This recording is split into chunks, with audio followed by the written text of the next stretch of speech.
Hello, boys and girls. Welcome back to the teacher's desk. I'm in my office here. I want to show you a bit. So these are my information that I have on my wall. So this is where I produce most of my material. This is where I do most of my teaching. As you can see. So I made a diagram for you, and I want to show you it. Mechanical and chemical digestion in the body. I've made videos already, for mechanical digestion and chemical digestion. So you can just go on the YouTube page, scroll down and look for those diagrams. But I want to do something more comprehensive, which is to look at it in whole. Instead of looking at it in small pieces, I want to look at it in whole. So here we have the tongue and the mouth, the teeth. And this is where we call the mechanical digestion, because the mechanics is done right here with the teeth.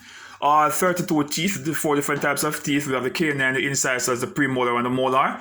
They're going to crush the food into small pieces, bite, tear, and crush the food into small pieces. And the tongue is going to push it to the back of the throat, right? So the tongue is very important. But chemical digestion starts in the mouth, because the tongue has salivary amylase, and salivary amylase is used to break down carbohydrates into partial maltose. All right? The teeth cut it up into small pieces. The tongue push it to the back of the throat, and we have it coming down. And this pipe is called the esophagus. The one which carries the air from your mouth to your lungs is called the trachea. But the one which carries the food is called the esophagus. We also call it the food pipe, as many of you will be familiar with it that way. So if you hear the food pipe, it's called the esophagus. The windpipe is the trachea. But we're not dealing with air, we're dealing with food today. Alright? So here we have the cardiac sphincter is going to relax. It's going to open so the food can come down. If it doesn't open, the food can't come down. When the food gets into the stomach, the cardiac sphincter is going to contract and close. It's going to relax and close up back so you don't vomit. Okay? And here the food is now in this organ called the stomach. A very important organ, because if your stomach is not okay, you have a major problem. Alright, so in the stomach now, we're going to have the food breaking down to a liquid form called chyme before it goes through the pyloric sphincter. But guess what? While it is in the stomach, the pancreas is going to secrete some enzymes. And enzymes are chemical messengers, right? Enzymes are chemical messengers. So the pancreas is going to produce 3 enzymes. They're called amylase, trypsin, and lipase. Alright? So when you eat, your carbohydrate is going to... The pancreas secrete amylase, which work on the carbohydrates. Trypsin, which work on protein. And lipase, which is going to work on fat. Okay? So up here in your mouth, remember we said that the first part of chemical digestion starts where mechanical digestion also takes place. And it works on carbohydrates. So carbohydrates is now converted from up here, so in the tongue, to partial maltose. So when it comes into your stomach, it is no longer carbohydrates. It is now partial maltose, protein, and you have the fat. Alright, so the pancreas now secretes some enzymes. We have partial maltose, we have protein, and we have fat.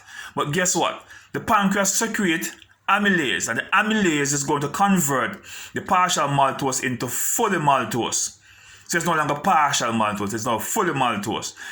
And then pepsin within the stomach is going to convert the polypeptides to peptone. So now we have the pancreas producing trypsin, which is going to convert peptone into peptides. And then it secretes lipase, and lipase is going to convert fat to fatty acids and glycerol. So the end product of fat is fully digested, is fully converted, fully broken down from inside of the stomach. 10% of digestion takes place in the stomach. The other 90% need to take place where? Inside the small intestine. So going through the pyloric sphincter, we now have maltose coming from carbohydrates. We now have peptides coming from protein, and we have fatty acids and glycerols, which mean that fat is fully breaking down.